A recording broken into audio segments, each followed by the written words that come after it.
dalam konteks ya, implementasi sila pertama, ketuhanan yang Maha Esa. Ya. Diketahui secara jelas bahwa bangsa Indonesia ya, bebas beragama. Ya. Oh, nggak usah, dari colong aja intinya Anda dengar apa? Ulang-ulangi nanti nggak selesai.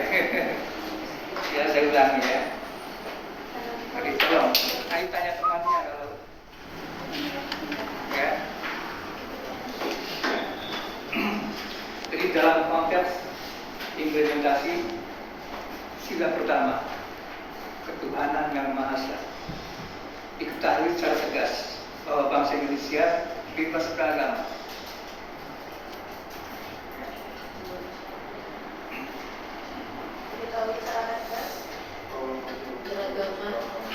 Pertanyaannya, yang pertama, sebutkan peraturan perundang-undangan. Ya, sebutkan peraturan perundang-undangan yang mengaturnya dan bagaimana bunyi pasal dan ayat peraturan tersebut.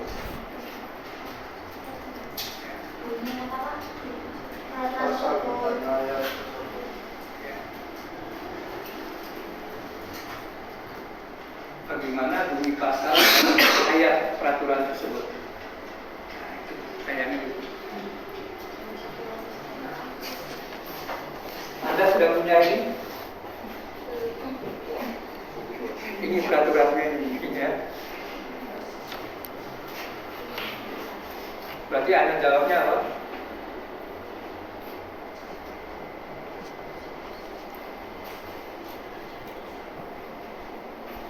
Sebutkan apa tadi? Peraturan perundang-undangan. Tadi jawabannya apa? Saya minta.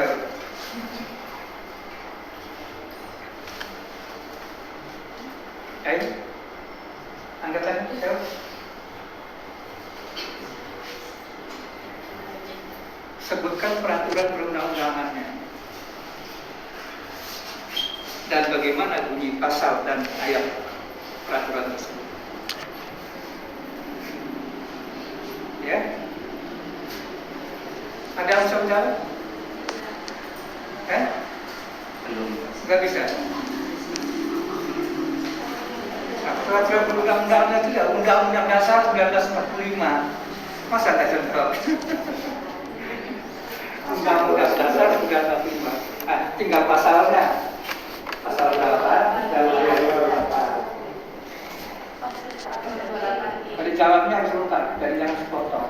Dari pertanyaannya. Ya.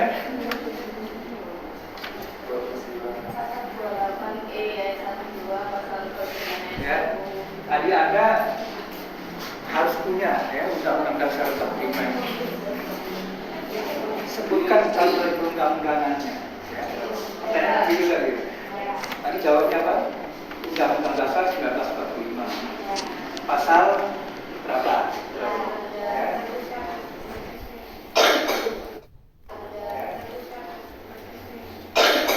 Ayat berapa? Ya, kalau nanti kalau tak tahu beri bukunya.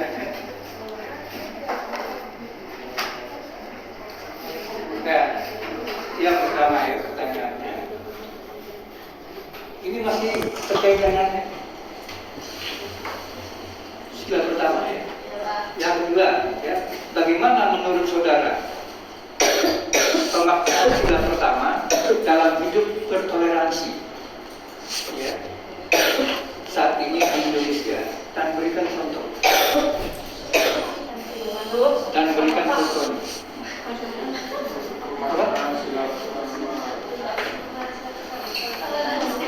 Bagaimana menurut saudara pelaksanaan sila pertama dalam hidup bertoleransi saat ini di Indonesia?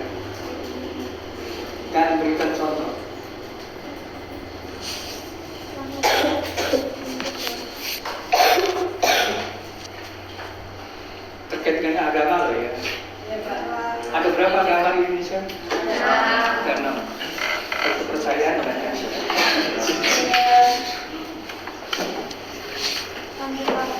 Jadi ada yang menjadi masalah di Indonesia satu, yang berkaitan dengan agama tadi. Dan itu pernah saya sampaikan kepada Kementerian Dalam Negeri waktu itu. Tapi Pak Lukas juga tidak berani ya. Karena dalam KTP itu hanya agama. Maksud saya dulu itu agama garis miring kepercayaan. Sehingga kalau yang percaya masih dianggap mempunyai kepercayaan, mempunyai Tuhan gitu ya. Padahal diakui gitu ya. Tapi dalam KTP tidak tercantum. Yang itu agama. Sehingga ada orang yang tulis agama tetapi tidak pernah ke, kalau yang Kristen ini tidak pernah ke gereja gitu ya. Padahal itu ada agamanya gitu. Nah ini orang seperti ini ya mungkin dia menganut kepercayaan gitu. Itu paham ya?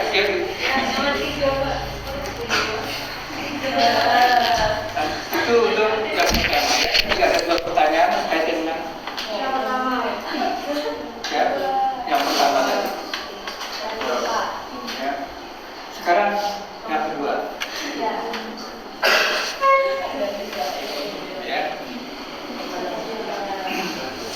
Secara implementatif, nilai-nilai yang ada dalam setiap sila Pancasila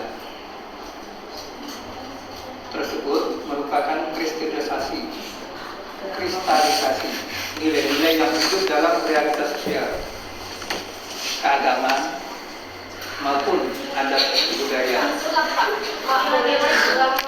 yang mendasarkan pendidikan baik atau buruk ya bagi bangsa Indonesia. Kenapa? Saya ulangi. Tadi secara implementatif nilai-nilai yang ada dalam setiap sila Pancasila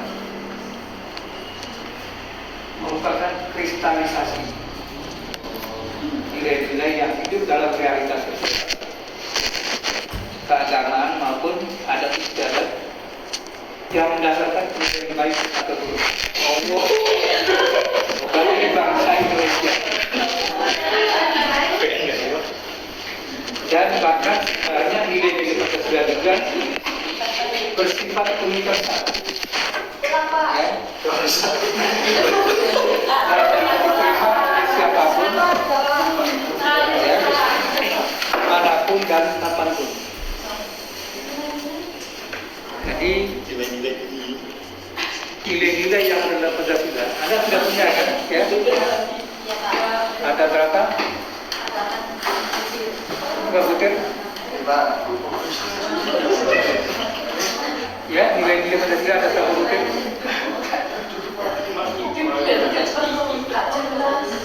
Ya,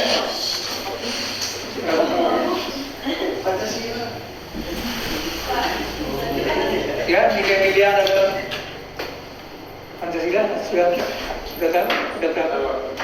Iya, Pak. Ya. Ditanya kok nggak ada yang jawab.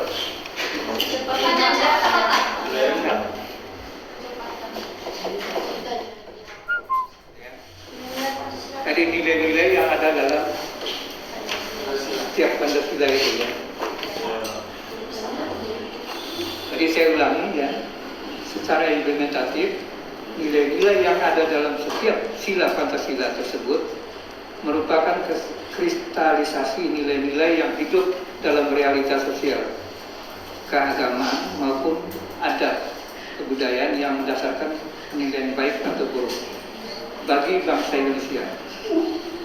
Dan bahkan sebenarnya nilai-nilai Pancasila tersebut juga bersifat universal. Ya, dapat diterima diterima oleh siapapun, Ya. dimanapun dan kapanpun.